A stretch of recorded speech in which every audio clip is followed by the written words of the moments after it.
सुकून ने नहार से शादी करने के लिए पूरे घर वालों को जान से मारने की धमकी दे दी।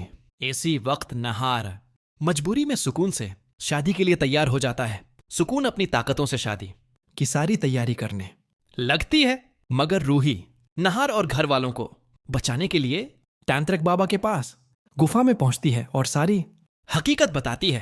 तांत्रिक बाबा रूही के साथ फौरन घर आते हैं और अपनी ताकतों से सुकून की रूह को कैद कर लेते हैं।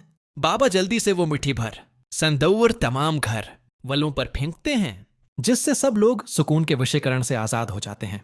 जब सुकून रूही की रूह को देखती है तो वो हैरान रह जाती है, क्योंकि उसे लग रहा था कि रूही की रूह अब भी एक बोतल में बंद है।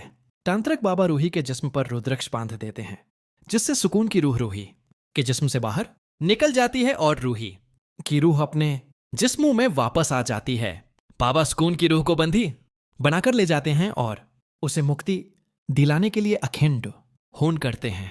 यूं सब घर वाले सुकून से हमेशा के लिए छुटकारा पा लेते हैं और नहार और रूही दोबारा एक हो जाते हैं। उससे पहले जब सुकून पूरे घर को अपने काबू में कर चुकी थी तो वो नहार को ब्लैकमेल करती है कि अगर उसने शादी से इनकार किया तो वो सबको मरवा देगी। नहार इनकार करते हुए कहता है, तुम चाहे जितना भी ब्लैकमेल करो, मैं कभी भी तुमसे शादी नहीं करूंगा और नहीं तुम्हें कबूल करूंगा। नहार सबको आजाद कराने के लिए मंदिर जाता है और एक पंडित से मिलकर सारी बात बताता है। पंडित उसे एक थैली में संदूर देकर कहता है, जिस पर भी तुम ये संदूर फेंकोगे वो उस बदरूह के असर से आजाद हो जाएगा। नहार ये संदूर लेकर घर आता है, मगर जैसे ही वो दादी पर संदूर डालने जाता है तो वो देख कर दंग रह जाता है कि सब घर वालों के हाथ में खतरनाक हथियार हैं। सुकून कहती है, अगर तुमने किसी को आजाद करने की कोशिश की तो ये सब अपनी जान ले लेंगे।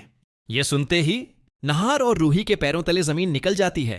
सुकून फिर कहती है, मैं आखिरी बार पूछ रही हूं, तुम मुझसे शादी करोगे या नहीं, वरना तुम अपने खानदान को हमेशा के लिए खो दोगे।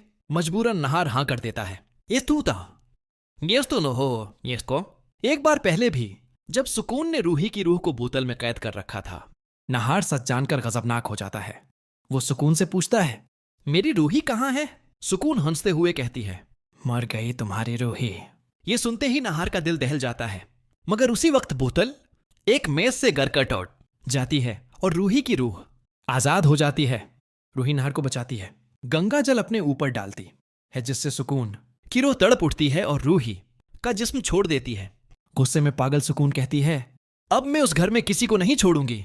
वो अपनी ताकत से हमला करती है, मगर उसी लम्हे तांत्रिक बाबा आ जाते हैं और सुकून को कैद कर लेते हैं। ये तू था, ये तो न हो ये इसको।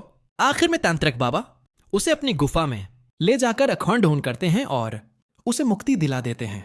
यूं सुकून का खेल हमेशा के लिए खत्म हो जाता है और नहार और रूही एक दूसरे के हो जाते हैं। मगर कहानी यहां खत्म नहीं होती, क्योंकि दादी रूही को नहार से जुदा करने के लिए एक नया और बड़ा पैंतरा चलने वाली हैं।